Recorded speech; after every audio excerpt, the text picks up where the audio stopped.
Hey guys, welcome back to the shed. It's Chris from the Ultimate Recycler. We have another repair job to attempt. This is a Sangean, something like that. It's an internet radio, digital radio, quite a good quality unit.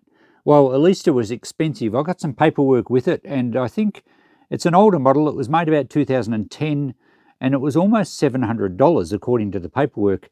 Now, we got it through the shop as Ewaste, believe it or not, and it was working, and it was working great at the shop, but something's gone weird with it lately, and it keeps turning itself off. I don't know if I can fix it, but let's pull it apart and see if we can save it, because it was a good radio at the shop. We could listen to some rock and roll and other internet radio channels without any commercials. So let's see if we can sort out what's going on. Here's some bookwork I got with it. There's a manual and there's a flyer when it was new. You can see it was almost $700, and that was in August 2010. So it's not a cheap radio, and looking online, internet radios are still fairly expensive. So what's going on with it? Well, at the moment, you can see on the screen there, I think that's supposed to normally say the time, which is when it's off. When we press the standby button to turn it on, it starts to go through some of its features, looking for a connection. I did have a radio channel, or the one we used to listen to was still programmed into it. And now it's gone back to a menu with channel list. And it seems to respond as far as the main controls go. Let me see what's going on here. Let's go to local Australia. We'll see if we can tune into a channel, and I'll show you what's happening. Let's get through until we can pick a station. All right, the top one will do. So there we go. We're trying to load this channel, and it starts to load. In fact, I had once or twice it started, there we go, it started to play and then it turns off. And it tries to restart, and after a bit of an attempt, it seems to go back to the blank screen that should show the time, which is, there you go, which is basically standby mode.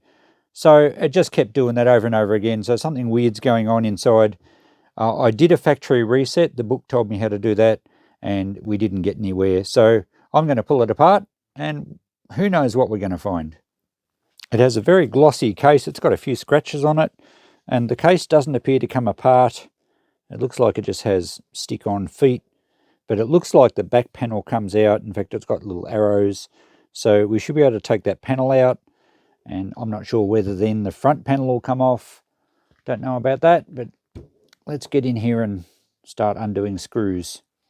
Now, I have a hunch we may need to undo the antennas first, given that there is a little bracket here. Kind of makes sense, although there's no arrows to say we need to. And I think normally all the arrows are basically directions to pull it apart, so you undo every screw with an arrow on it. But it's only 2 screws here. We'll see what happens. No, I think, oh, there we go. All right, so it's attached with a nut under there. It probably comes off with the back panel anyway, so that was probably a waste of time. But we'll leave it loose in case we need to. All right, whoa, they're deep holes. It must go screw right into the front. Deeper than that one. Hopefully that one's going to fit. Oh, just. Yeah, there you go. Only just reaches. I hope they're all Phillips head. I hope they're not security screws in one corner or something, because we're never going to be able to get them out this far into the case. Yeah, look at that. We've got about 1 millimetre to spare. Okay, I think that's a lot. Now, it probably holds the front cover on. Yeah, it does too. So the front cover is going to come off. I'll turn it around and have a look in there. And I don't think we need to take the knobs off. It's all going to come off together. 2 speakers. All right, there we have pretty good access. 1 main board, a power board, or at least it's all part of the same board. Big transformer at the back. That's kind of nice. It doesn't have a switch mode power supply. Oh, well, that's probably the power supply side. Maybe there's an amplifier side. I guess by not having a switch mode power supply, it'll be a lot less noisy. Nice little compact speakers, and the control panel and some ribbon cables. Well, hopefully these just unplug. It looks like they probably do. And the speakers unplug. Okay, we'll unplug the speakers. We'll unplug these ribbon cables. It's always nice when they make things to actually unplug, so you can get into them and see what's going on.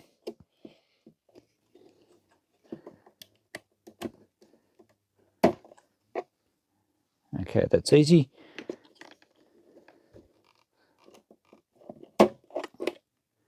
Yep, and the other speaker wires. So there we go, front panel completely removed. And now we'll have a look in here and see what's involved in getting this out. 2 screws hold the transformer in. What actually holds the board in? Unless that back panel, the whole lot might push out the back. Alright, that would make sense if it does. Now, I don't think anything else was holding it though. We might just have to pry here a little bit carefully.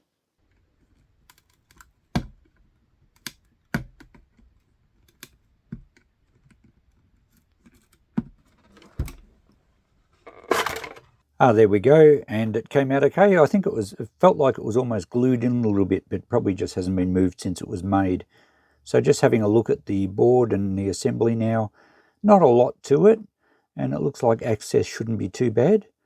We'll have to check out the solder joints and get a closer look now. There appears to be some sort of deposit. It's like like the thing's been under floodwaters and it's left it with sort of salts, or it's particularly bad in a couple of spots around this area. So that's not normal. I'm not sure what's going on there. Yeah, I think probably the best plan of attack here is to give it a really good scrub up with some IPA and a toothbrush, clean it all off. I don't think it would have been submerged though, because even though the circuit board looks as it does, the casing here, if it's been underwater, that would have swollen up. It's only an MDF, and that doesn't look like it's had any long-term moisture troubles. So, but yeah, around all over the board, there's some patches of, I don't know what you'd call it, but it certainly needs a good clean up. I don't know if it's likely that it could be shorting out some of the pins or some of the contacts, particularly on the IC chips or something, where the contacts or the pins are very, very close together, like that one in there. So I think next plan of attack will be to give it a good scrub, I think. Clean it up a bit. Now, to give the board a proper clean, I'm going to have to take it out of this front housing. Looks like there's some screws at the front. The transformer screws I've undone. And the cable ties that held it to those posts, I've just managed to slide off. So now I think we should be able to just remove it from the front housing. I have to clip that little cable tie there. I think that's one of the antenna wires. So that should pull out, and then we should pretty much just have the board available for easy access. So there we go, that pulls away okay. We've still got that antenna wire connected there, but I think that's long enough not to cause any grief. So the top of the board looks clean enough. There's no real issues there. Just looking at all the caps to make sure none have bulged. Underneath, well, I had a bit of a scrape around here, and that stuff hopefully will wash off, especially around those areas. And I thought I might resolder some of the spots where it's probably been a bit warm. Any part that heats up and then cools down, on a regular basis, the solder can certainly crack. Okay, scrubbing time with the old faithful toothbrush. It does seem to clean up quite well, and I'll give the board a good going over. The IPA should remove anything that we don't want there, and it'll dry off fairly quickly again. The board will probably still look a little bit stained, I would imagine, once it dries, but this should at least ensure that there's no shorting between any solder, any of the traces or any solder points. Yep, that cleaned up a bit better. There's still a little bit of staining in some places, but I'm much happier with the look of that board now, especially around some of those solder spots where it was really bad. It almost looked like corrosion, but I'm just not sure what it was. Anyway, it can't do any harm cleaning that off. Well, at least this unit was easy to set up to test without putting it all back in the case. Just those ribbon cables to the front panel and plug the speakers on, really. But I've powered it up. All I've done is cleaning it at this stage. And it's on the starting boot up section, and it tries to start, and then it does that little flicker and then reboots again each time. So it doesn't get past this screen. We were actually getting further before, so something's actually worse. I don't know what's going on there. I noticed that the standby light flickers a bit when we get a little bit of a noise through the speaker. It's like it's getting to a certain stage and then maybe a protection circuit shutting it down again. I'm not sure, but the next thing to try is resolder some solder joints. Hopefully we find a bad one. That's really all I've got up my sleeve. I have reflowed some of the solder, and I just thought before I put it back in, I'll test some of the capacitors, because I'm feeling like the problem is a power supply problem.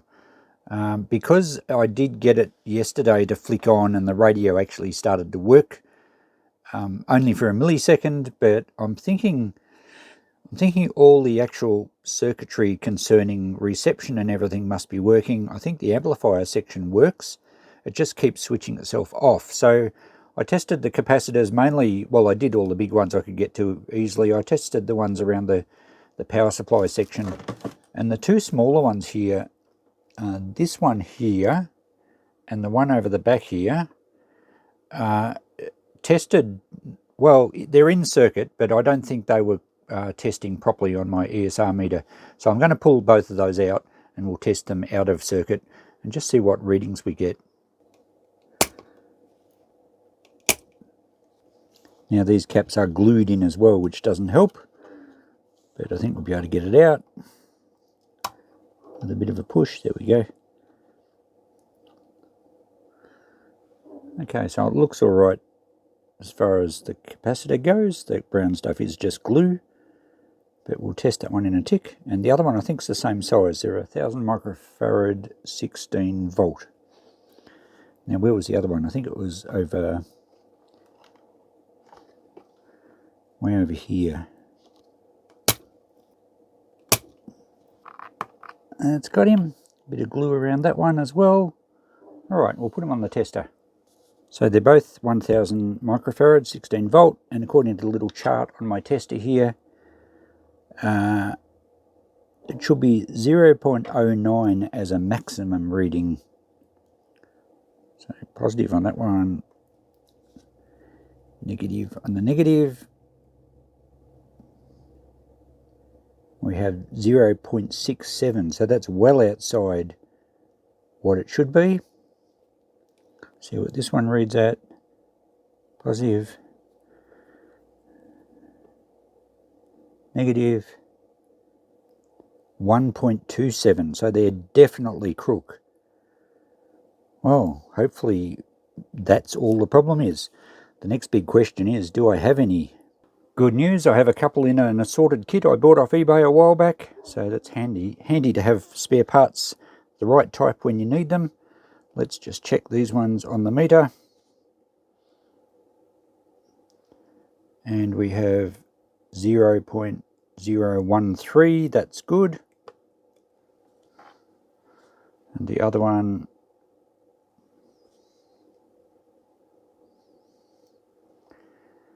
we have 0.005, that's much better. I would have thought they'd be about the same. Anyway, they're both within specifications, so we'll put these ones in the board. I have done a little bit of reflowing of the solder, as I may have mentioned, so we won't know for sure whether it was the capacitors or the solder if it does work, and to be quite frank, I don't mind.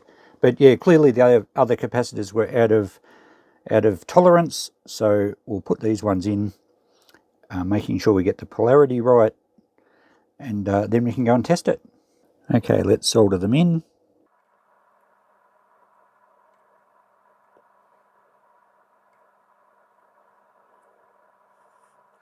And we'll have to snip the ends of the leads down because we don't want them shorting on anything. Okay, let's put some power to this unit and see what it does. All right, we have the screen, it's showing starting. And here's about when it used to it flickered. Okay. Oh, hang on, we've gone to the clock, which I think is off. So if we press the standby, please wait, connecting. That's very positive. We didn't get that before. Fantastic, it looks like it's going to work. Let's see if we can get a station. Station list. Local. I'm really excited. We didn't get to this before. It did once or twice sometimes when I was mucking around with it the other day. All stations. But it wasn't able to load or play when I did get to this stage, and then it would click out again. Riverland Life. Connecting. Loading. Come on, you can do it. Oh, hooray! Oh, awesome. I'm really chuffed with that repair. I almost feel like I know what I'm doing. Alright, I can't play music for too long. I shall reassemble it, but I reckon it's fixed. Looks like a cappuccino. Okay, I've just been listening to the ABC radio on normal FM radio, and it's working brilliantly. As you can see, it's all back together. So I'm pretty chuffed to have this fixed. We're going to take it back to the shop. I think we'll use it in the shop again. So successful mission. So there we go, guys. That ends a chilly day in the shed, but a very successful one. I'm pretty happy with that. And it's good getting out here on the cold days, the fire going. I've got another heater up there. You might have seen the reflection in the radio before. I hope you've enjoyed that little journey. Thanks for watching. I'll catch you in the next video. Bye for now.